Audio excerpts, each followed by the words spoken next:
14 জুনত খালী হ'ব ৰাজ্যসভাৰ দুখনকৈ আসন। খালী হ'বলগীয়া ৰাজ্যসভাৰ দুয়োখন আসনক লৈ ভাগে ভাগে অংক আৰম্ভ হৈছে মিত্ৰজোঁটৰ অংশীদাৰ দল অসম গণ পৰিষদ আৰু বিজেপিত। অন্ত পৰিব মিছন ৰঞ্জন দাসৰ 9 মহীয়া কাৰ্যকাল অন্ত পৰিব বীৰেন্দ্ৰ প্ৰসাদ বৈশ্যৰো।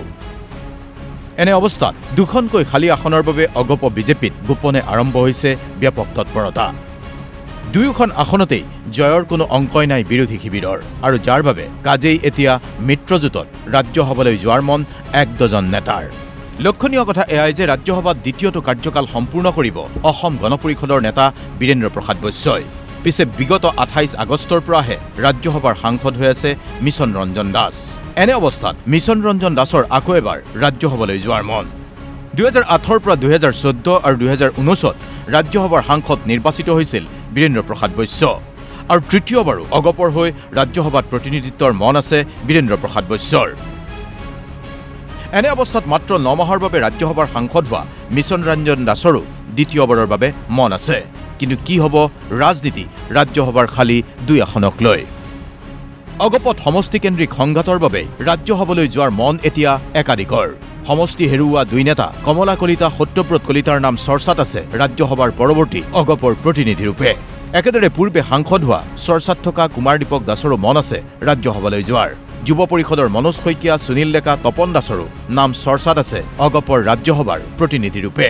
লক্ষণীয় কথা এয়াই যে সম্প্ৰতি অসম গণ পৰিষদ দলৰ আটাইকেইখন সংসদতে আছে প্ৰতিনিধি। বীৰেন্দ্ৰ প্ৰসাদ বৈশ্যৰ কাৰ্যকাল অন্ত পৰাৰ লগে লগেই দেশৰ উচ্চ সদনত প্ৰতিনিধি শূন্য হ'ব পাৰে অগপ, আৰু সেইবাবে অগপই এইবাৰো মিত্ৰ দলৰ অংশীদাৰ বিজেপিৰ ওচৰত এইখন আসনৰ বাবে দাবী উত্থাপন কৰিব।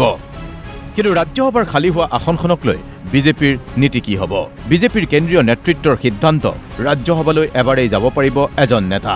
সেই সূত্ৰেই মিছন ৰঞ্জন দাসৰ স্থানত দিল্লীলৈ যাবলৈ মন প্ৰায় আধা ডজন বিজেপি নেতাৰ। চৰ্চাত ৰেখাৰাণী দাসবড়ো, তপন গগৈ, বিজয় গুপ্তা, অশোক ভট্টৰায়ৰ নাম। চৰ্চাত আছে ডক্টৰ প্ৰদীপ ঠাকুৰীয়া, কুইন ওজাৰো নাম। দিলীপ শইকীয়া সভাপতি হোৱাৰ পিছত কিছু প্ৰত্যাশা পুৰণি নেতাৰ মাজতো।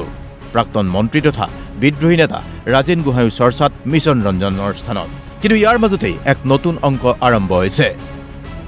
যোৰহাটত এইবাৰ বিধানসভাৰ নিৰ্বাচন খেলিব পাৰে মুখ্যমন্ত্ৰী ডক্টৰ হিমন্ত বিশ্ব শৰ্মাই।